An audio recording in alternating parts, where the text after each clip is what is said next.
Student welcome to complete achievement academy.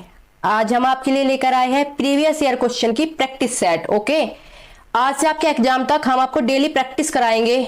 Different different subject, इसमें आपके सारे सब्जेक्ट को कवर किया जाएगा। देखो, सिलेबस तो सब कंप्लीट कर लेते हैं, लेकिन सब लोग जो है ना वो प्रीवियस ईयर क्वेश्चन नहीं देखते, प्रैक्टिस नहीं करते। वो सिर्फ सोचते रहते हैं कि हमें प्रीवियस ईयर क्वेश्चन करना है, देखेंगे देखेंगे, लेकिन एग्जाम आ जाता है और वो प्रीवियस ईयर क्वेश्चन नहीं लगा पाते।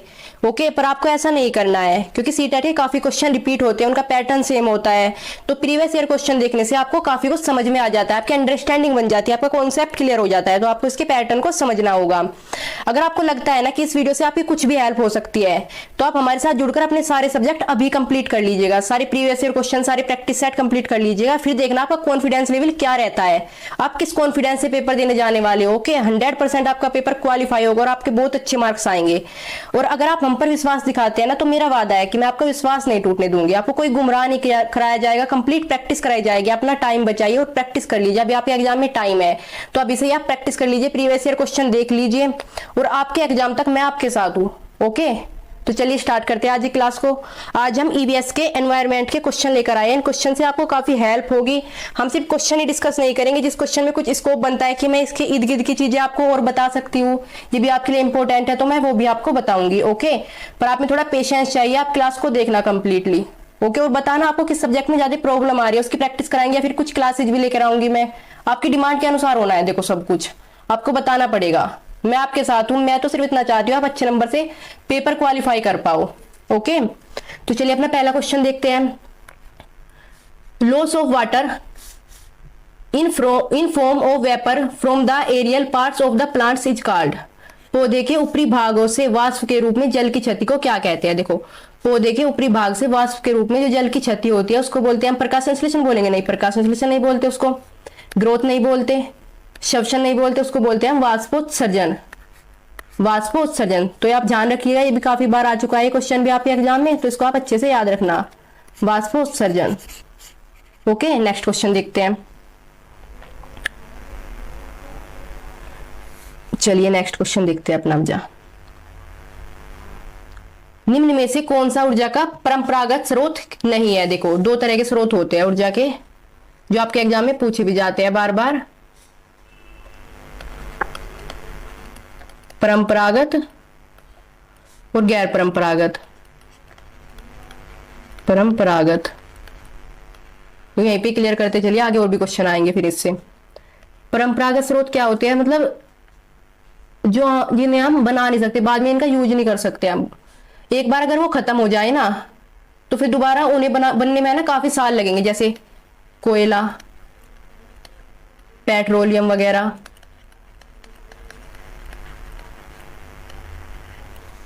जीवाश्म ईंधन, जीवाश्म ईंधन ही है ये दोनों। जीवाश्म ईंधन, जीवाश्म ईंधन क्या होते हैं, जैसे हजारों लाखों साल तक जब पेड़ पौधे वगैरह है ना, जो मिट्टी में दब जाते हैं, जमीन के अंदर दब जाते हैं, तो उनके ऊपर नई नई लेयर बन जाती है मिट्टी की। तो धीरे धीरे दबाव के कारण है ना, वे कोयले में परिवर्तित होते हैं, फिर पेट्रोल में परिवर्तित होते हैं, तो इन्हें बनने में काफी साल लग जाते हैं, बहुत ज्यादा साल, लाखों साल लग जाते हैं इन्हें बनने में। तो एक बार अगर इनका हमने यूज कर लिया कंप्लीटली, तो फिर इन्हें बनने में लाखों साल लगेंगे, एकदम नहीं प्राप्त होंगे हमें, तो इन्हें बोलते हैं हम परंपरागत। गैर परंपरागत क्या होते हैं, जो हमें इजीली अवेलेबल है, जो खत्म नहीं हुआ, सूर्य, सूर्य का प्रकाश जो है, हवा है, यह गैर परंपरागत स्रोत इस तरह से। ओके, तो आप देखिए क्वेश्चन में क्या पूछा है, निम्न में से कौन सा ऊर्जा का परंपरागत स्रोत है। तो कौन सा होगा, सौर ऊर्जा होगी। सौर ऊर्जा तो परंपरागत नहीं होगा, ये तो गैर परंपरागत होगा, ये तो हमें भरपूर मात्रा में प्राप्त है, खत्म नहीं होने वाली। टाइडल एनर्जी, ज्वार भाटा ऊर्जा। ज्वार भाटा, देखो जब तक सन है, ज्वार भाटा तो आप समझते हो ना, ज्वार भाटा क्या होता है। देखो, जो सागर का जल हुआ है, सागर का जल होता है, तो उसका जो चंद्रमा के आकर्षण बल के कारण और सूर्य के आकर्षण बल के कारण जो ऊपर उठता रहता है ना, उसको बोलते हैं टाइड्स, ज्वार भाटा। ओके, ज्वार भाटा भी हमेशा रहेगा। भूगर्भीय ऊर्जा, भूगर्भीय पृथ्वी के गर्भ के अंदर जो ऊर्जा है।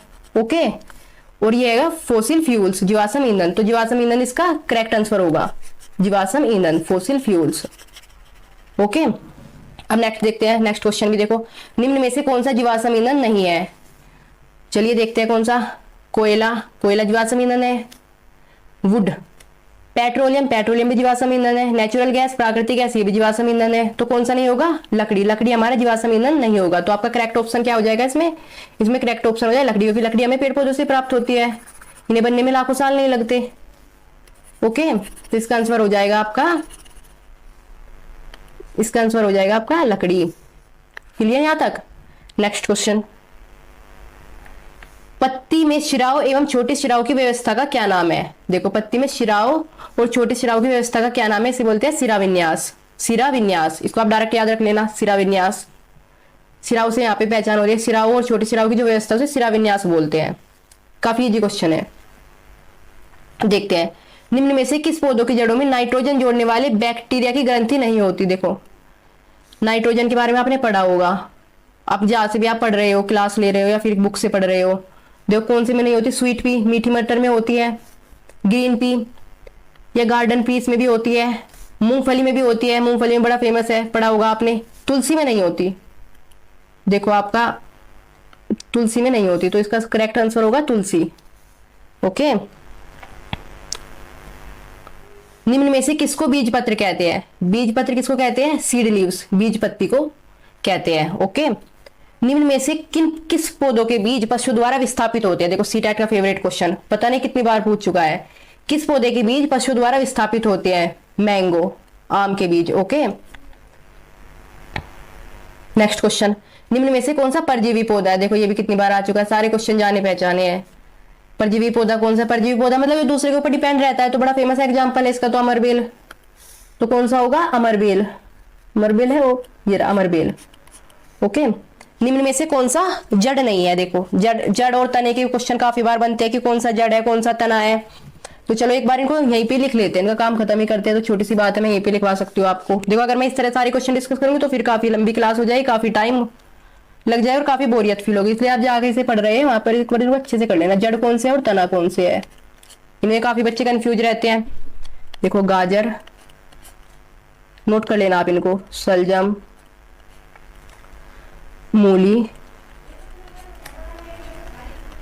डहेलिया, शकरगंद, करेला, ये जड़ है। देखो बच्चों, और तना कौन कौन से? तने का देखो फेमस एग्जांपल आलू, इसको तो आप भूल ही नहीं सकते। आलू हो गया, लहसुन, और आलू की बहन अरबी को भी याद रख लेना यहाँ से, अरबी, लहसुन, प्याज, केसर, अदरक, हल्दी, केला। ओके, तो आप बताइए इसका जवाब क्या होगा? कौन सा जड़ नहीं है? रेडिश जड़ है, शकरगंदी जड़ है, टेपियोका भी जड़ है, टेपियोका भी जड़ है, टेपियोका ये भी जड़ है। तो इस हमारा करेक्ट आंसर होगा पोटैटो। पोटैटो तना है, हमने अभी देखा है कि पोटैटो तना है। Okay, next question, next question देखते हैं। चलो, बेरी बेरी नामक रोग किसकी विटामिन की कमी से होता है? देखो, विटामिन से भी काफी क्वेश्चन पूछे जाते हैं, बार बार एग्जाम में क्वेश्चन पूछे जाते हैं। कुछ विटामिन को कवर कर लेते हैं, सारे विटामिन तो कवर हो नहीं पाएंगे पर कुछ को कवर कर लेते हैं। देखो, जैसे कि विटामिन, सबसे पहले हम देखते हैं विटामिन ए, इनका रासायनिक नाम भी आपके पेपर में पूछा जाता है, ये इंपॉर्टेंट है। विटामिन ए का रासायनिक नाम होता है रेटिनोल। रेटिनोल मेन जो पॉइंट है वो आप नोट कर लेना, रेटिनोल होता है। तो इसकी कमी से कौन सा रोग होता है? इसकी कमी से होता है रतौंधी, ये रोग है। इसकी कमी से कौन सा रोग होता है? रतौंधी, आपने सुना भी होगा, रतौंधी। या फिर जीरोफ्लेथेमिया, जीरोफथेलमिया, इसे बोलते हैं आंखों का सूखापन, ये भी इसी कमी से होता है, आंखों का सूखापन। ओके, विटामिन ए क्लियर हो गया। ऐसे विटामिन, देखो बी के तो कई वेरिएंट होते हैं। अभी एक बार विटामिन सी को देख लेते हैं। विटामिन सी, विटामिन सी का रासायनिक नाम क्या होता है? एस्कोर्बिक अम्ल, एस्कोर्बिक अम्ल। देखो, आपका जो भी फीडबैक होगा ना क्लास को लेकर वो कमेंट सेक्शन में जरूर देना मुझे, मैं इंप्रूवमेंट करूंगी। अगर कुछ अच्छी लगी हो तो वो बताना। इसी कमी से कौन सा रोग होता है? स्कर्वी रोग होता है। कौन सा स्कर्वी रोग क्या होता है? इसमें मसूड़ों में खून वगैरह आने लगता है। तो विटामिन सी को क्या बोलते हैं? विटामिन सी को हम संक्रमण रोधी विटामिन भी बोलते हैं, संक्रमण रोधी विटामिन, याद रखना इंपॉर्टेंट है, संक्रमण रोधी विटामिन। ओके, अब देखते हैं विटामिन डी के बारे में देख लेते हैं थोड़ा। विटामिन डी, विटामिन डी का रासायनिक नाम कैल्सीफेरोल, कैल्सीफेरोल। इसको क्या बोलते हैं? और इसको बोलते हैं सनशाइन विटामिन, क्योंकि हमें सूर्य से मिलता है। सनशाइन विटामिन एग्जाम में अगर पूछ ले जाए तो कंफ्यूज नहीं होना। सनशाइन विटामिन, विटामिन डी को बोलते हैं। और इसी कमी से कौन सा रोग होता है? देखो, इसी कमी से अगर बच्चों में पूछा जाए, बच्चों में तो होता है रिकेट्स, बच्चों में रिकेट्स। अगर डायरेक्ट पूछ ले, बच्चे बड़े ना पूछे, तो फिर रिकेट्स जो उन सभी ऑप्शन में होगा आपका। और अगर बड़ों में या वयस्क में पूछा जाए तो फिर आप बोल सकते हैं ओस्टियोमलेशिया। ओस्टियो हड्डी को बोलते हैं ओस्टियोमलेशिया, ओस्टियोमलेशिया। और आपसे एक क्वेश्चन और बनता है कि कौन सा ऐसा विटामिन है जो हार्मोन भी है, मतलब हार्मोन का काम भी करता है? तो भी विटामिन डी है, एक हार्मोन भी है। ओके, क्योंकि ये एक पैराथार्मोन होता है हमारी बॉडी में, उसके अपोजिट कार्य करता है, इसलिए इसको हार्मोन का नाम भी दिया जाता है कि हार्मोन भी है। तो ये भी इंपॉर्टेंट पॉइंट आपका याद रखना, कौन सा ऐसा विटामिन है जो हार्मोन भी है, तो विटामिन डी होगा ये भी। चलो एक दो विटामिन के बारे में और देख लेते हैं, यहाँ पर देखते हैं। अब विटामिन बी के बारे में देखते हैं। देखो विटामिन बी, देखो विटामिन बी है ना, हमें कई रूपों में मिलता है, इसको हम डिफरेंट डिफरेंट टाइप से पढ़ते हैं, जैसे vitamin B1, vitamin B2, vitamin B3, vitamin B5, vitamin B6, vitamin B7 और विटामिन B9 और विटामिन B12। देखो विटामिन B1 है जो इसका केमिकल नेम है, रासायनिक नाम है थायमीन, थायमीन। और इसी की कमी से होता है बेरी बेरी रोग। ये हमारा क्वेश्चन था, बेरी बेरी रोग, इसकी कमी से होता है बेरी बेरी रोग। देखो ये सब हम कभी डिटेल में अगर आप कहोगे तो मैं क्लास लेकर आपको पढ़ा दूंगी। एक और नाम याद रख लेना, beauty vitamin, beauty vitamin. Beauty vitamin किसे कहते हैं? विटामिन ई को, विटामिन ई को, विटामिन ई को ब्यूटी विटामिन भी बोलते हैं। क्या बोलते हैं? Beauty vitamin. और विटामिन ई का जो केमिकल रासायनिक नाम है ये टोकोफेरोल, टोकोफेरोल। और इसकी कमी से नपुंसकता का रोग होता है, वैसे ब्यूटी विटामिन बोलते हैं। ओके, तो विटामिन के बारे में बेसिक सी जानकारी थी, ये आप याद रख लेना। तो चलिए चलते हैं अपने क्वेश्चन पर। क्या पूछा था हमारे से कि बेरी बेरी नामक रोग किस विटामिन की कमी से होता है? तो आपको पता चल गया, विटामिन B1 की कमी से बेरी बेरी नामक रोग होता है। नेक्स्ट क्वेश्चन, पटसन का रेशा पटसन के पौधे के किस भाग से प्राप्त होता है? देखो पटसन का रेशा जो है पटसन के पौधे के तने से प्राप्त होता है। और पटसन जो है, पटसन जूट को बोलते हैं हिंदी में। पटसन जो है वो ज्यादातर हमारे कौन कौन से स्टेट में पटसन की खेती होती है? वेस्ट बंगाल में, प्रमुख रूप से असम में, बिहार में होती है। ओके, नेक्स्ट क्वेश्चन की तरफ चलते हैं। नेक्स्ट क्वेश्चन क्या है हमारा? नेक्स्ट क्वेश्चन है, मांड की उपस्थिति को जांचने के लिए आयोडीन के हल्के घोल से परीक्षण करने पर निम्न में से कौन सा रंग आ जाता है? तो ये रंग आ जाता है नीला और काला, ब्लू और ब्लैक, ब्लू और ब्लैक। ओके, नेक्स्ट क्वेश्चन, साबुत मूंग या चने को रात भर पानी में भिगोकर फिर 1 या 2 दिन छोड़ देते हैं तो सबसे पहले जो भाग अंकुरित होता है वह है? देखो आपने कभी देखा भी होगा, अगर चने वगैरह को हम रात में भिगो के छोड़ दें तो उसमें जड़ें निकल आती है, तो कौन सा भाग होता है? अंकुरित जड़। देखो एनवायरमेंट जो है ना आपका सीटेट का, इसमें है ना सारे सब्जेक्ट इंक्लूड है, इसमें थोड़ा साइंस के क्वेश्चन, थोड़े ज्योग्राफी के क्वेश्चन, थोड़े बायोलॉजी के, इस टाइप के क्वेश्चन पूछे जाते हैं। ओके, तो आप अगर प्रीवियस ईयर क्वेश्चन एक बार अच्छे से देख लोगे ना तो इससे अलग तो आपको कुछ पढ़ने की जरूरत नहीं रहेगी, थोड़ा बहुत बेसिक बेसिक सा उसके इर्द गिर्द की चीजें ही देख लो। चलिए नेक्स्ट क्वेश्चन देखते हैं। देखो ये पेडागोजी क्वेश्चन है, साथ साथ आपको मैं पेडागोजी भी करवाती चलूंगी, क्योंकि फिर एनवायरमेंट एक बार कंप्लीट हो जाता है फिर बच्चे पेडागोजी के लिए दुखी होते रहते हैं कि पेडागोजी कैसे करें, हमने तो एनवायरमेंट कर लिया, पेडागोजी नहीं हुई। तो पेडागोजी के क्वेश्चन भी हम साथ साथ देखते चलेंगे। 2 सेट हम डिस्कस करने वाले हैं, मतलब टोटल 60 क्वेश्चन आज हम डिस्कस करने वाले हैं। इसमें 30 क्वेश्चन पेडागोजी के होंगे, 30 क्वेश्चन सब्जेक्ट के होंगे। ओके, अब देखिए क्या है क्वेश्चन। नई शिक्षा नीति 2020 के अनुसार प्राथमिक कक्षाओं कक्षा 1 से 5 के लिए निम्न में से क्या स्तर होगा? देखो एक तो आरंभिक स्तर और एक बुनियादी स्तर, तो इसका आंसर होगा ए और सी। क्या होगा इसका आंसर? ए और सी। नेक्स्ट क्वेश्चन, प्राथमिक स्तर पर निम्न में से क्या प्रक्रिया कौशल नहीं है? कौन सा प्रक्रिया कौशल प्राथमिक स्तर पर नहीं है? देखो मानचित्रण करना है प्रक्रिया कौशल, क्रियाशील परिवर्तनों को परिभाषित करना भी है, परिकल्पना की जांच करना भी है, तथ्यों को अनुस्मरण करना नहीं है। देखो तथ्यों को अनुस्मरण करना, जहां भी मतलब ये स्मरण करना रटना वगैरह की बात आए तो ये ऑप्शन तो आपके नेगेटिव में ही जाते हैं। वैसे इस क्वेश्चन में कुछ डाउट्स भी है, पर जो इसका करेक्ट आंसर होगा वो यही होगा कि तथ्यों को अनुस्मरण करना। ओके, अब देखो निम्न में से कौन सा एक अपसारी पर्सन है जो पर्यावरण अध्ययन की शिक्षिका अपनी छात्राओं को सृजनात्मकता क्षमता को प्रोत्साहित करने के लिए पूछेगी। देखो सृजनात्मक क्षमता कैसे एक्सप्लेन करेंगे हम, अगर अपसारी पर्सन क्या होते हैं, इनका कोई फिक्स आंसर नहीं होता, फिक्स्ड आंसर नहीं होता इनका कोई। ओके, ये आपकी सोच के ऊपर डिपेंड करता है कि आप किस किस डायमेंशन में सोच सकते हो उस आंसर को, तो ये आपकी सृजनात्मकता को बढ़ाता है। अब जैसे पहला क्वेश्चन ऑप्शन इसमें दिया हुआ है, मृदा में प्याज के बीजों को बोने से लेकर फसलों को काटने तक के चरण कौन कौन से है। देखो चरण सीमित चरण होते हैं और वे चरण सब बताते हैं, इसका एक फिक्स आंसर होगा।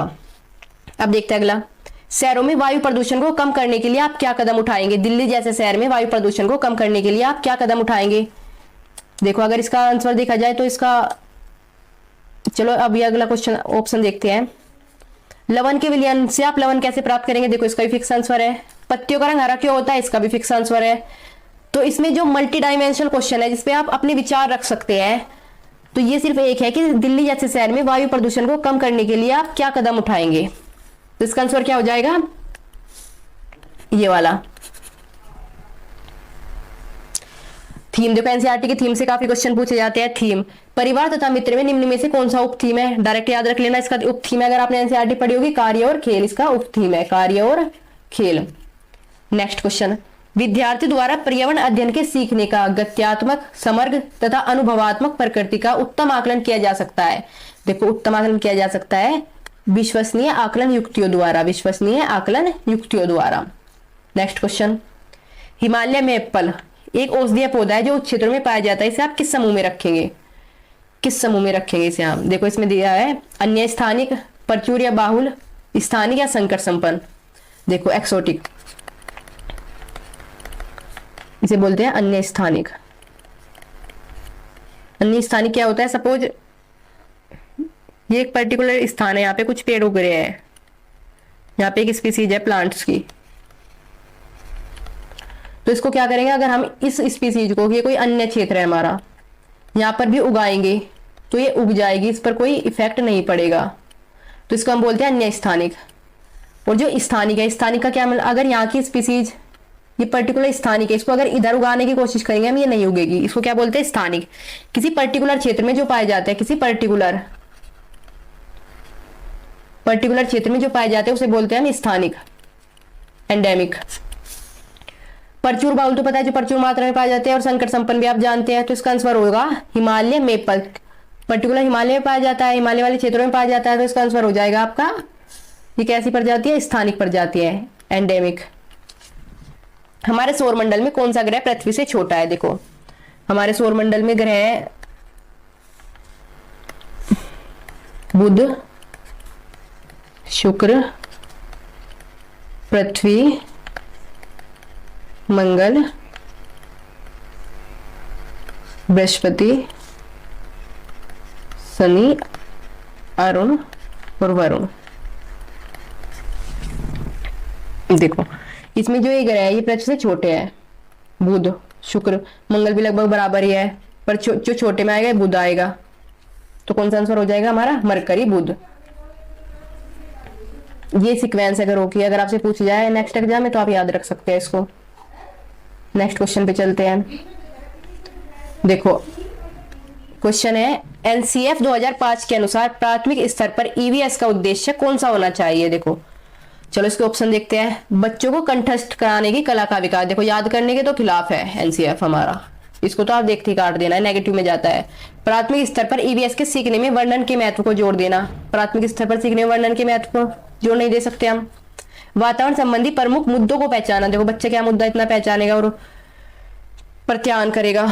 ओके, तो ये क्या है जो एनसीएफ ने डिसाइड किया है, वो है लिंग संबंधी विषयों तथा हास्यकरण के मुद्दों पर समालोचना करना। प्राथमिक स्तर पर जो है एनसीएफ ने हमारा एनवायरमेंट की शिक्षा का उद्देश्य डिसाइड किया है, वो लिंग संबंधी मुद्दों के प्रति बच्चों की अवेयरनेस बढ़ाना, लिंग संबंधी मुद्दों के प्रति। देखो हास्यकरण क्या होता है, हास्यकरण होता है देखो किनारे करना है, किसी चीज को अस्सी पर रखना, उसको बिल्कुल मतलब अलग कर देना। जो लिंग संबंधी मुद्दे हैं इनको हटाओ, बिल्कुल भेदभाव को हटाओ। तो आपको याद रखना है कि एनसीएफ 2005 के अनुसार प्राथमिक स्तर पर ईवीएस का उद्देश्य है लिंग संबंधी विषयों के बारे में बच्चों को अवेयरनेस विकसित करना बच्चों में। ओके, याद रखना इसको। प्राथमिक स्तर पर ईवीएस की एकीकृत प्रवृत्ति को निम्न में से कौन अनुमोदित करता है? एकीकृत मतलब इंटीग्रेटेड। देखो ईवीएस है ना, ईवीएस के अंदर अब हमें बात भी कर रहे थे, काफी सारे सब्जेक्ट समाहित होते हैं। देखो इसके अंदर विज्ञान, सामाजिक विज्ञान तथा पर्यावरण शिक्षण की अवधारणा मुद्दों का एकीकरण होता है। क्योंकि फिफ्थ तक ईवीएस ही होती है और बुक नहीं होती, ईवीएस के अंदर ये सब सब्जेक्ट आते हैं बच्चों के। सही बात है। बच्चा अपने पर्यावरण को एक संपूर्ण रूप में देखता है, ये भी बिल्कुल करेक्ट होगा। यह थीम पर आधारित है। ईवीएस में थीम तो आपने देखी होगी। इसमें विज्ञान एवं सामाजिक के विषय तथा उपविषय शामिल है, ये इसमें शामिल नहीं है। तो कौन सा ऑप्शन हो जाएगा हमारा? ए, बी और सी। कौन सा होगा? ऑप्शन नंबर बी हमारा करेक्ट हो जाएगा। नेक्स्ट, निम्न में से ईवीएस की शिक्षा के संबंध में कौन सा सही है? देखो ईवीएस की शिक्षा में क्या देती है? अनुभव द्वारा सीखना, बिल्कुल ठीक बात है। मूर्त से अमूर्त की ओर शिक्षा, बिल्कुल ठीक बात है। मूर्त मतलब जो प्रत्यक्ष है, उससे अमूर्त की ओर। ओके, ईवीएस का प्रासंगिक रूप, देखो प्रासंगिक सब्जेक्ट भी है, हमारे काम आने वाला सब्जेक्ट है। तो ये हमारे ऑप्शन होंगे कौन से? ए, बी, सी, डी। ज्ञात से अज्ञात की ओर भी ले जाता है हमें। तो चारों ऑप्शन हमारे करेक्ट होंगे। कौन से ऑप्शन में होगा? ऑप्शन नंबर ए हमारा करेक्ट होगा। ओके, नेक्स्ट क्वेश्चन की ओर चलते हैं। निम्न में से ईवीएस के पाठ्यक्रम का थीम कौन सा है? देखो इसको तो आपने देखते ही बता दिया होगा, चीजें जो हम बनाते हैं और करते हैं, ये हमारे ईवीएस के पाठ्यक्रम का थीम, हमारे सिलेबस में भी है ये, सीटेट के भी। एनसीईआरटी की ईवीएस पुस्तक अंतरिक्ष में सुनीता। देखो अगर आपने एनसीईआरटी पढ़ी है तो अंतरिक्ष में सुनीता नामक चैप्टर में आपने देखा होगा कि जो सुनीता है, सुनीता विलियम्स है, जो अंतरिक्ष में गई थी, वो अपने अनुभव शेयर करते हुए बताती है। तो इसमें क्या होगा? वास्तविक लोग तथा उसके अनुभव, इसका जवाब हो जाएगा। अब देखते हैं अगला क्वेश्चन। खाद्य पदार्थों के खराब होने तथा अपव्यय को संबोधित करने के लिए निम्न में से कौन से संसाधन का सुझाव उपयुक्त है? देखो सीटेट में है ना, अगर आपको थोड़ी अंडरस्टैंडिंग आपकी अच्छी है तो आप आसान से सीटेट को क्वालिफाई कर लोगे। आपको ऑप्शन एलिमिनेट करना आना चाहिए कि कौन सा ऑप्शन नहीं हो सकता। अब देखो इस विषय पर श्रेय दृश्य है, नहीं ये तो नहीं हो सकता। व्याख्या और विचार विमर्श भी नहीं होगा। सोच, साई, जोड़ा एवं साझा, ये भी नहीं होगा। तो क्या होगा? परिवार के अनुभवों एवं पारस्परिक क्रियाओं को खाद्य परीक्षण से संबंधित व्यक्ति से साझा करना, जिससे बच्चे को क्या प्रत्यक्ष अनुभव मिल सके। ओके, ईवीएस में एक शिक्षक निम्न में से किसके अंतर्गत स्वच्छता अभियान चला सकता है? देखो ये चला सकता है प्रोजेक्ट मेथड के अंतर्गत। पहले योजना बनाई जाती है, फिर उस पर स्टेप बाय स्टेप काम किया जाता है प्रोजेक्ट मेथड के ऊपर। अब देखते हैं अगला क्वेश्चन है। एनसीईआरटी के ईवीएस के अध्याय 5 चैप्टर 15 में कक्षा 5 में उसी से ठंडा उसी से गर्म नामक डॉक्टर जाकिर हुसैन द्वारा रचित एक कहानी का प्रयोग किया गया है। इस कहानी का मुख्य उद्देश्य क्या है? देखो इस कहानी का मुख्य उद्देश्य है, अगर आपने पढ़ी होगी, प्राथमिक स्तर पर सांस लेने और छोड़ने की प्रक्रिया की समझ। देखो आप देख रहे हो किस किस टाइप के क्वेश्चन बन रहे हैं, आप साथ साथ ये भी देख लेना जो कुछ आप पढ़ रहे हो रिलीवेंट है या नहीं। उसे पढ़ने के बाद आप इन क्वेश्चन को सोल्व करने की स्थिति में हो या नहीं, ये भी आपको खुद ही सोचना है अपने बारे में कि आप किससे पढ़ रहे हो, क्या पढ़ रहे हो, रिलीवेंट पढ़ा रहा है या नहीं। क्योंकि आपसे अलग और कोई नहीं है इस बात के लिए यहाँ विचार करने वाला। आजकल भीड़ बहुत है। ईवीएस की शिक्षा में रचनात्मक मूल्यांकन का संचालन करने का सबसे उपयुक्त उद्देश्य है। देखो रचनात्मक मूल्यांकन का सबसे उपयुक्त उद्देश्य है विद्यार्थियों की मात्रात्मक एवं गुणात्मक प्रगति को संबोधित करना। ओके, अंक श्रेणी देना तो होगा ही नहीं, पदोन्नत नहीं होगा, ये नहीं होगा, विद्यार्थियों की विषय अनुसार प्रगति का आकलन करना। तो सबसे सटीक जवाब यहाँ पर यह होगा। ईवीएस का एक शिक्षक सदैव अपने पास एक डायरी और कलम रखता है तथा वह अपने छात्रों के प्रतिदिन के अर्थपूर्ण एवं दिलचस्प व्यवहार का अवलोकन करता है। शिक्षक कई का प्रयोग करता है। शिक्षक करता है दृष्टांत, वर्णन, उपकरण। देखो मैं चाहती हूँ आपका टाइम है ना कम से कम वेस्ट हो और आप ज्यादा से ज्यादा सीख पाए, मेरा सिर्फ ये उद्देश्य है। निम्न में से कौन सा ईवीएस के आकलन का सूचक हो सकता है? देखो ईवीएस का आकलन हम किस किस तरह कर सकते हैं। देखो अवलोकन करके कर सकते हैं और हम सहयोग से कर सकते हैं। स्मृति नहीं हो सकता, प्रत्यायन नहीं हो सकता। तो कौन सा होगा इसका आंसर? ए और बी, केवल ए और बी इसका आंसर होगा। पर्यावरण अध्ययन के शिक्षक की अपनी कक्षा में वास्तविक चुनौती है। देखो वास्तविक चुनौती क्या होगी? विद्यार्थियों को सूचना देना, ये कोई चुनौती नहीं है, डायरेक्ट दे सकते हैं, इसमें तो बड़ा इजीली है। विद्यार्थियों को कार्य पत्रक देना, विद्यार्थियों को सीखने के अवसर देना। देखो सबसे बड़ी चुनौती ये होगी कि विद्यार्थियों को सीखने के अवसर देना। विद्यार्थियों को गृह कार्य देना, इसमें कोई चुनौती नहीं है। तो चुनौती क्या होगी? विद्यार्थियों को सीखने के अवसर देना सबसे बड़ी चुनौती होगी। ओके, नेक्स्ट क्वेश्चन देखते हैं। निम्न में से क्या पर्यावरण अध्ययन के सीखने का प्रभावशाली साधन है? देखो, एनवायरमेंट में सीखने का सबसे प्रभावशाली जो साधन है कविता और कहानियां है। इसमें आपको कोई कंफ्यूज होने की जरूरत नहीं। कविता और कहानियां, कविता और कहानियों के माध्यम से हम एनवायरमेंट का नॉलेज बच्चे को अच्छी तरह दे सकते हैं। निम्न में से क्या पर्यावरण अध्ययन की पाठ्य पुस्तकों के अतिरिक्त महत्वपूर्ण संसाधन हो सकता है? देखो, एक तो पाठ्य पुस्तक तो महत्वपूर्ण है ही, इसके अतिरिक्त क्या एक और महत्वपूर्ण संसाधन हो सकता है? पठन सामग्री, विज्ञान प्रयोगशाला, कोई मतलब नहीं, संसार के मानचित्र का, समुदाय के, क्योंकि बच्चे है ना इंटरेक्शन से भी सीखते हैं। नेक्स्ट क्वेश्चन देखते हैं। निम्न में से किस आकलन का पर्यावरण अध्ययन की कक्षा में विद्यार्थियों द्वारा आनंद लिया जाता है? पोर्टफोलियो द्वारा आकलन, क्योंकि इसमें बच्चों को कुछ खास करना नहीं होता, टीचर की सब कुछ होता है। पेपर पेंसिल परीक्षण में बच्चों को करना पड़ेगा, मौखिक क्वेश्चन बच्चों से पूछे जाएंगे इस टाइप से, तो इसमें हो जाएगा पोर्टफोलियो द्वारा आकलन।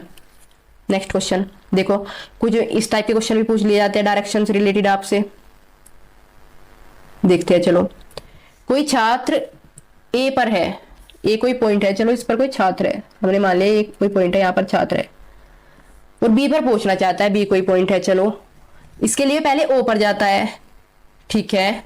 पहले इस टाइप के क्वेश्चन में आपको पहले क्वेश्चन को पढ़ना होता है अच्छी तरह कि कहां से है ना लिंक जुड़ रहा है। अब हमें ए पता है तो ए से जिसका लिंक जुड़ेगा ना, अब उसी तरह से हम डायग्राम ड्रॉ करेंगे। देखो, डायरेक्शन के क्वेश्चन में डायग्राम आपको ड्रॉ करना पड़ेगा, सीटेट में इस टाइप के पूछे जाते हैं, तो आपको देखना है डायग्राम आपको किस तरह बनाना है। देखो, सबसे पहले आपको डायरेक्शन की नॉलेज होनी चाहिए। कॉपी पेन पर जो इधर वाली डायरेक्शन होती है ये होती है ईस्ट, यानी कि पूर्व। इधर वाली डायरेक्शन जो होती है ये होती है वेस्ट। एक क्वेश्चन आपके पेपर में बनता ही है, तो इसका विषय अच्छी तरह तैयार कर लेना। पश्चिम, ये होती है नॉर्थ, नॉर्थ मतलब उत्तर, और ये होती है साउथ मतलब दक्षिण। चार डायरेक्शन तो नॉर्मली आप सब जानते होंगे। अब और डायरेक्शन देखो, एक डायरेक्शन यहाँ पर होती है, एक डायरेक्शन यहाँ पर होगी, एक डायरेक्शन यहाँ पर और एक डायरेक्शन यहाँ पर। चार डायरेक्शन होते हैं, टोटल 8 डायरेक्शन हम पढ़ते हैं। ये होगा, देखो ये साउथ है यहाँ पर और ये ईस्ट, तो ये हो जाएगी साउथ ईस्ट मतलब कि दक्षिण पूर्व। ये क्या हो जाएगी साउथ वेस्ट दक्षिण पश्चिम। ये क्या हो जाएगा, नॉर्थ और साउथ का नाम आगे रखना है, देखो नॉर्थ वेस्ट, और ये क्या हो जाएगी नॉर्थ ईस्ट। ओके, डायरेक्शन आपको हो गया क्लियर। तो आपने क्वेश्चन पे देखते हैं क्या पूछा जा रहा है हमारे से। हमारे क्वेश्चन में हमसे पूछा गया है कि कोई छात्र ए पर है, देखो ए हमने माना था कि ए है, बी पर पहुंचना चाहता है, कोई रिलेशन नहीं है, ए से हमें नहीं दिया, इसके लिए पहले ओ पर जाता है। ओके, जो ए के ठीक उत्तर में 120 मीटर की दूरी पर है, तो यहां से हमें लिंक मिल गया। ए के ठीक उत्तर में हमें 120 मीटर की दूरी पर हम ओ मान लेते हैं, ये दूरी होगी हमारी 120 मीटर। ओके, और फिर वह ओ से बी ठीक पश्चिम दिशा में 50 मीटर दूरी गए। ओ से बी, बी है पश्चिम दिशा में, पश्चिम हमने पढ़ा है पश्चिम इधर होगा, तो पश्चिम की तरफ चलते हैं। यहाँ पे कोई बिंदु बी मिलेगा उसको, और यहाँ पे 50 मीटर है। ओके, तो ए की बी से दूरी, ए की बी से दूरी, ये वाली दूरी, ये वाली जो दूरी है हमें फाइंड करनी है, और साथ साथ हमें क्या बताना है, बी के सापेक्ष ए की दिशा, बी के सापेक्ष मतलब बी जहां पर है इसके सापेक्ष हमें ए की दिशा देखनी है। चलो दिशा हम कैसे देखेंगे, देखो अगर ये बी यहाँ पर है ना, तो यहीं पे आप एक ऐसा छोटा सा डायरेक्शन वाला डायग्राम ड्रॉ कर सकते हो, जो हमने वहां पे ड्रॉ किया था, आपको चमक रहा होगा। ओके, तो अब यहाँ से देख लेते हैं, इधर होता तो ईस्ट होती, पर ये यहाँ पे जा रहा है नीचे, तो यहाँ पे कौन सी डायरेक्शन पड़ी थी हमने, साउथ ईस्ट दक्षिण पूर्व।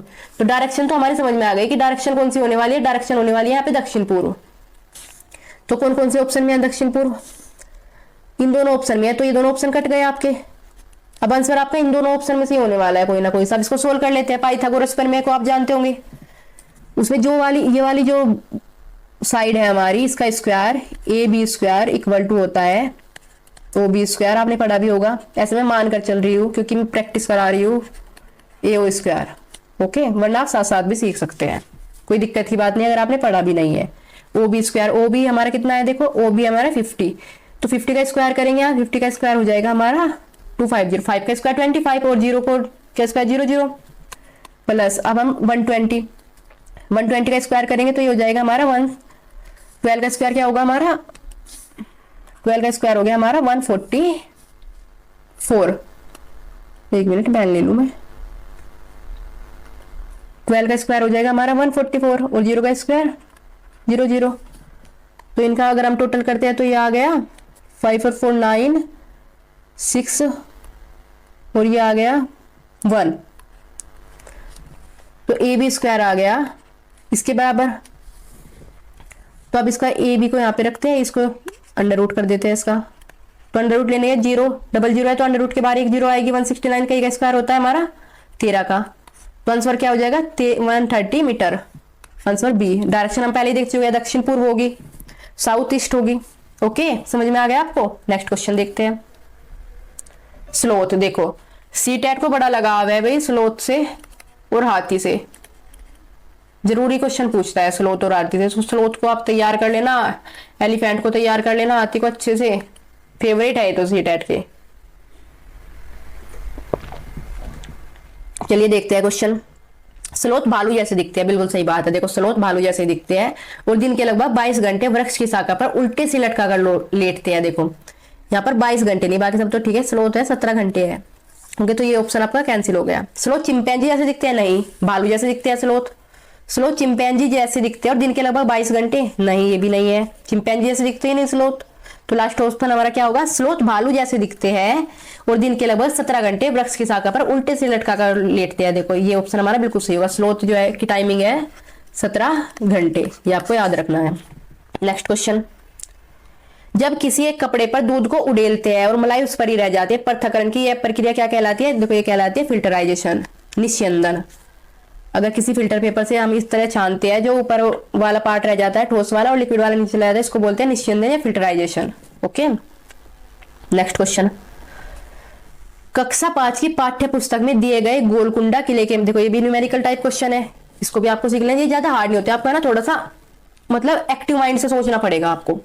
कक्षा 5 की पाठ्य पुस्तक में दिए गए, क्वेश्चन को देखिए घबराना नहीं है आपको। कक्षा 5 की पाठ्य पुस्तक में दिए गए गोलकुंडा किले के मानचित्र में 1 सेंटीमीटर, जो 1 सेंटीमीटर है वो जमीन पर 110 मीटर के इक्वल माना है इन्होंने। 110 मीटर के इक्वल मीटर। ओके, तो क्या है इस मानचित्र में फतेह दरवाजे से जमाली दरवाजे की दूरी, फतेह दरवाजे से जमाली दरवाजे की दूरी 10.7 सेंटीमीटर है। जमीन पर इन दोनों दरवाजों के बीच कम से कम दूरी होगी। देखो 1 सेंटीमीटर को हमने 110 मीटर के इक्वल माना है, तो यहाँ पर इन्होंने दिया है 107 सेंटीमीटर।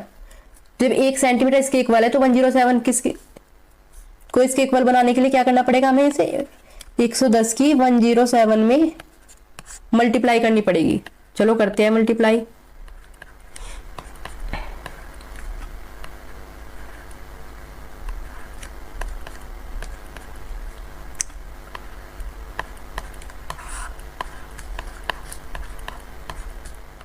तो ये क्या आ गया हमारा, एक पॉइंट, एक नंबर को छोड़कर पॉइंट लगेगा, तो पॉइंट के बाद तो दशमलव की वैल्यू नहीं रहती। ये आ गया हमारा 1177 मीटर आ गया है हमारा। अब ऑप्शन देखते हैं अपना। वो ऑप्शन में तो सारे ऑप्शन में किलोमीटर दिया हुआ है, तो यहाँ पर आपको खुश नहीं होना कि यहाँ पर ढूंढोगे आप ऑप्शन, तो इसे किलोमीटर में चेंज करना है। मीटर को किलोमीटर में चेंज करने के लिए हम 1000 से डिवाइड करते हैं। 1000 से डिवाइड कर देते हैं, तो जितनी जीरो होगी उतने अंक बाद इसमें दशमलव लग जाएगा। तो यहाँ 1 2 3, तो यहाँ पर पॉइंट लग जाएगा, तो आंसर हो जाएगा 177 किलोमीटर। तो क्या हो जाएगा आपका आंसर, आंसर नंबर बी। देखो न्यूमेरिकल से डरना नहीं है, बहुत बच्चे डर जाते हैं, इतने हार्ड नहीं होते न्यूमेरिकल आपके। 3 राज्यों का वह समूह जो किसी किनारे पर स्थित है। देखो इंडिया का मैप है ना, सीटेट में बहुत पूछा था। इंडिया का मैप तो आपको याद करके चलना ही है। सीटेट अगर आप देने जा रहे हो और आप चाहते हो आपके अच्छे नंबर आए, तो इंडिया का मैप आपको कंप्लीट तैयार करना है। चलो मैं आपको थोड़ा सा यही बता देती हूँ, इंडिया का मैप आप कैसे याद कर सकते हो। चलिए देखते हैं। देखो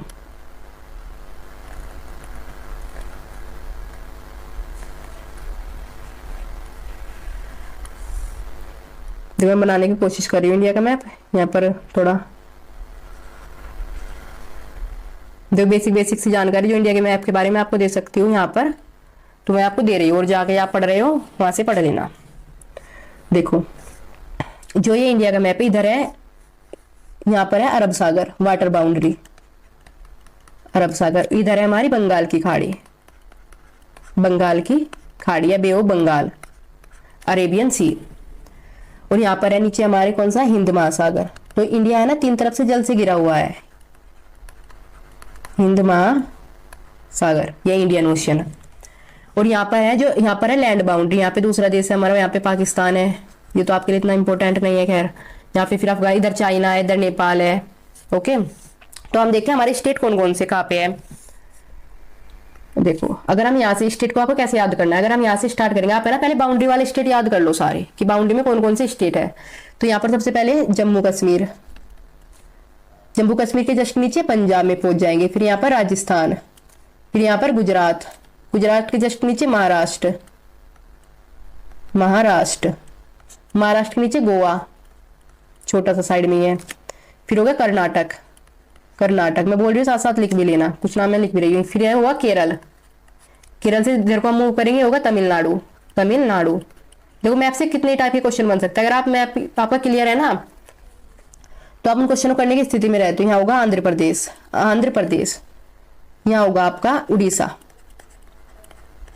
यहाँ होगा आपका पश्चिम बंगाल या वेस्ट बंगाल।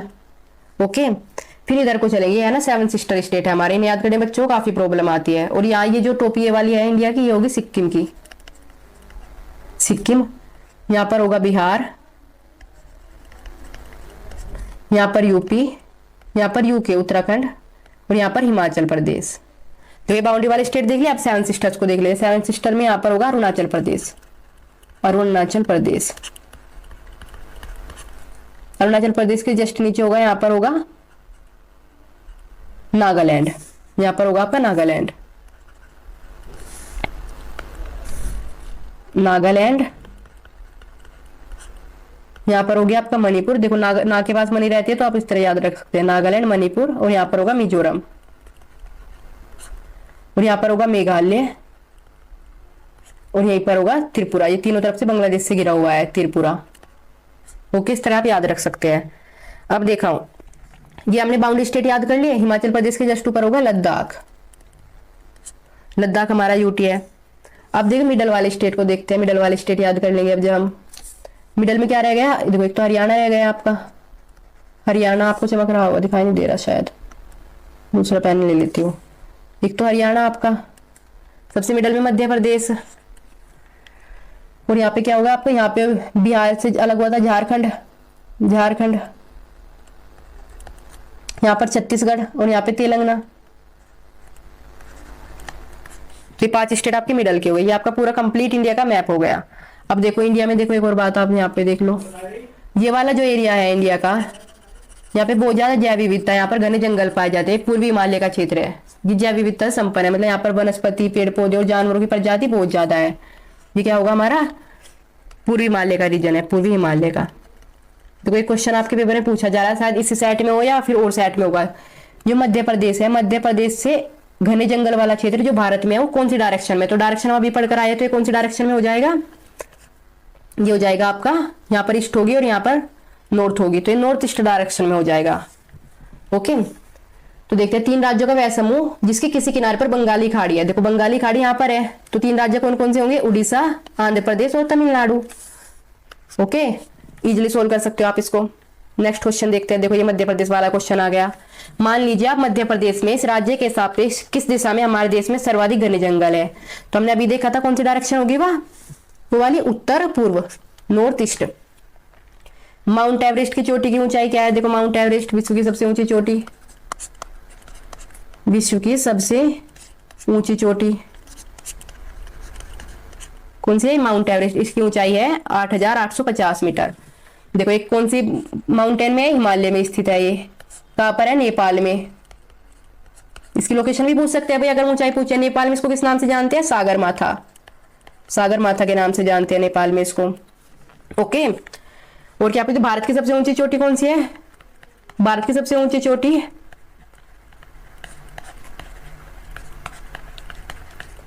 K2 है। इसका दूसरा नाम है Godwin Austin, Godwin Austin, Austin. और भारत की सबसे ऊंची चोटी जो पूरी तरह भारत में स्थित है, क्योंकि ये है पीओके में।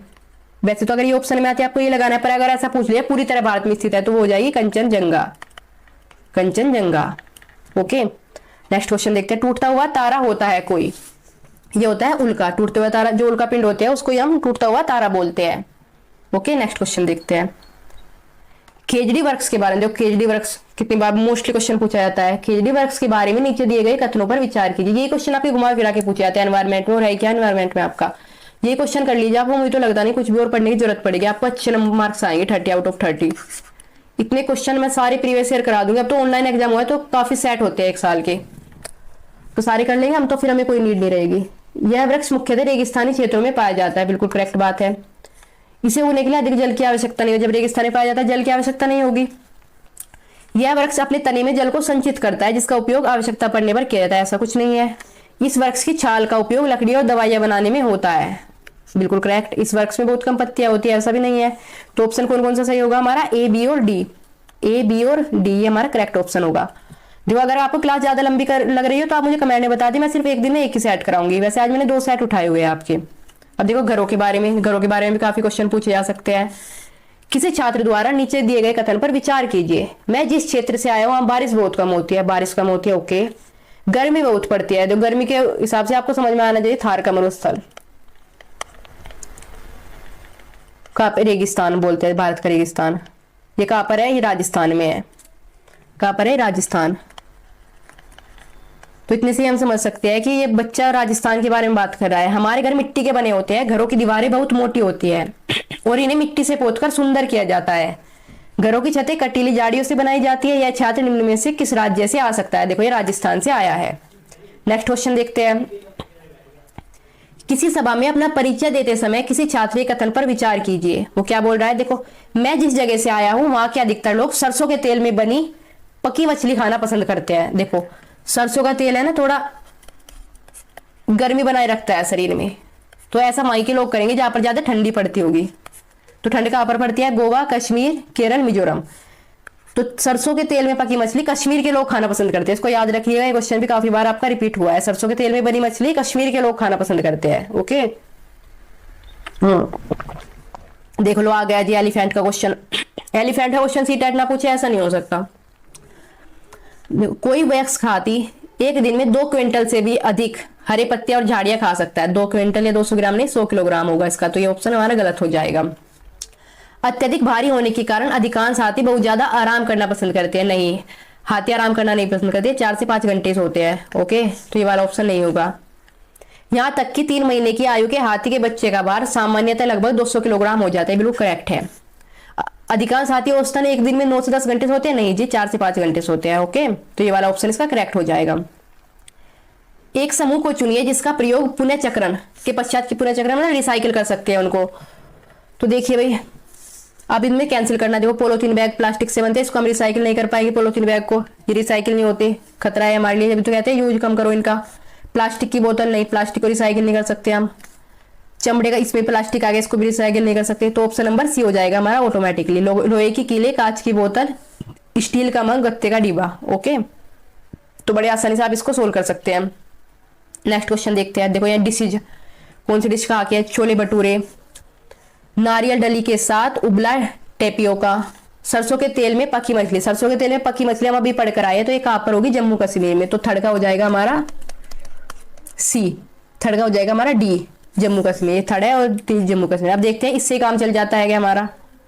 ऑप्शन इसके ऑप्शन नहीं है, चलो हम वैसे ही देख लेते हैं। थर्ड का डी हो जाएगा हमारा। छोले भटूरे कहाँ के लोग पसंद करते हैं? फर्स्ट का होगा हमारा पंजाब के लोग, फर्स्ट का हमारा ई हो जाएगा। सेकंड क्या है हमारा?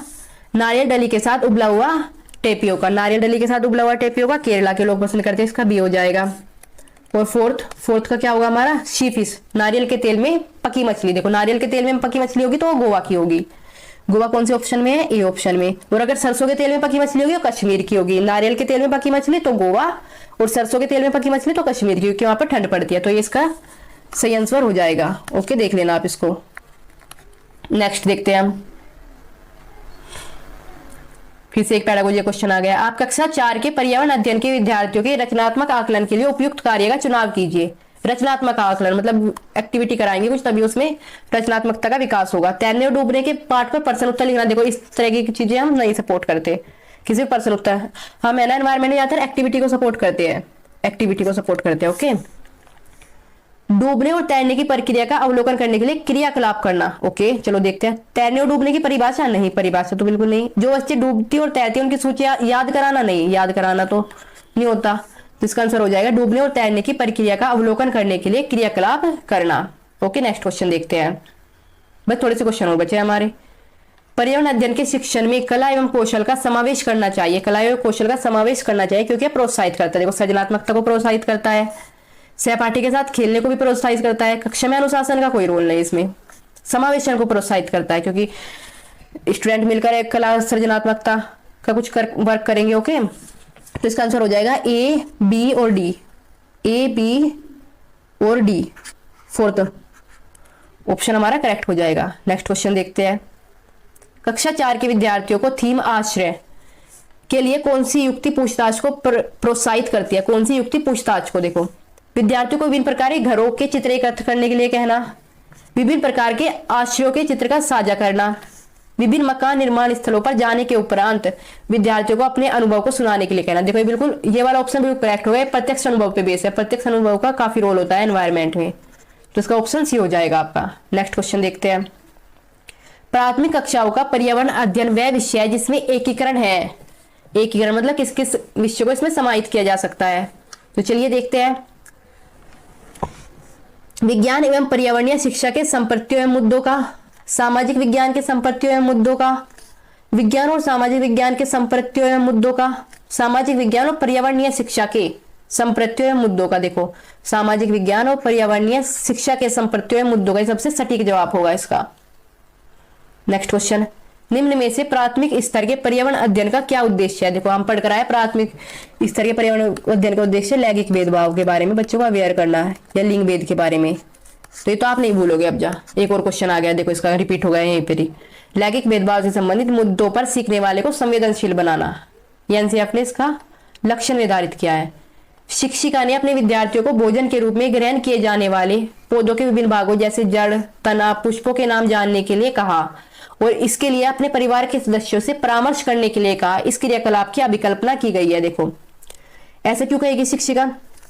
अनुभवात्मक सीखने को प्रोत्साहित करने के लिए, भोजन संबंधित संप्रत्यों को सीखने को प्रोत्साहित करने के लिए नहीं जी, पाठ को अधिक आनंददायी और रुचिपूर्ण बनाने के लिए नहीं जी, विद्यार्थियों को भोजन के विषय में खुले मन से खोज करने के लिए अनुमति देना नहीं जी, जबकि विद्यार्थियों को अनुभव देने के लिए। ओके, इसका सबसे सटीक जवाब होगा। Next question. दृष्टिबाधित विद्यार्थियों को पर्यावरण अध्ययन पढ़ाने के लिए निम्न में से कौन सी युक्ति सर्वाधिक उपयुक्त है? देखो, जो देख नहीं सकते उनको हम एनवायरमेंट की नॉलेज किस प्रकार दे सकते हैं? कक्षा में मिश्रित सहपाठियों के समूह बनाए। ओके, किसी कार्य को पूरा करने के लिए अधिक समय दे। ओके, किसी कार्य को भागों में बांटे और प्रत्येक भाग को अलग पढ़ाए। ओके, स्पर्शित शिक्षण अधिगम सामग्री, स्पर्शित मतलब टच द्वारा, देखो सबसे सटीक जवाब होगा, स्पर्शित शिक्षण अधिगम सामग्री का अधिक उपयोग करें। ओके, क्योंकि वे स्पर्श को महसूस कर सकते हैं, अगर वे देख नहीं सकते तो स्पर्श से उनको काफी हेल्प होगी, तो ये सबसे सटीक जवाब होगा इसका। Next question. पर्यावरण अध्ययन का शिक्षण करते हुए पाठ का वह उपयुक्त स्तर जिस पर विद्यार्थियों का आकलन किया जाना चाहिए। विद्यार्थियों का आकलन कब किया जाना है? पाठ के अंत में, पाठ के आरंभ में, जब विद्यार्थी आकलन के लिए प्रस्तुत हो, या शिक्षण अधिगम के दौरान। देखो, इसका सबसे उपयुक्त स्तर होगा शिक्षण अधिगम के दौरान। साथ साथ ही बच्चों से क्वेश्चन पूछते रहना चाहिए और देखते रहना चाहिए कि बच्चा नॉलेज को अडेप्ट कर पा रहा है या नहीं, तो शिक्षण अधिगम के दौरान। Next question. आपको अपने विद्यार्थियों के पर्यावरण अध्ययन परियोजना का आकलन करना है और उन्हें शीघ्र फीडबैक देना है, प्रतिपुष्टि देना है। आप आकलन के किस साधन का चुनाव करेंगे? किस साधन का चुनाव? अगर हमें शीघ्र फीडबैक देना है ना, तो इसके लिए सबसे सटीक आकलन का साधन होता है चेकलिस्ट। ओके, तो आज की वीडियो में इतना ही। कल फिर मिलते हैं या अल्टरनेट डे पर मिलेंगे, आप कमेंट करके बता देना कुछ और क्वेश्चन के साथ। इस तरह करके आपके सारे complete previous year paper complete कराए जाएंगे। Okay, thanks. जरूर बताना आपको क्लास कैसी लगी और आपको क्या चाहिए, आपको फुल एक्सप्लेनेशन चाहिए या फिर इस टाइप से करना है, सिर्फ आंसर बताए। ओके, आप बता सकते हैं। Thank you.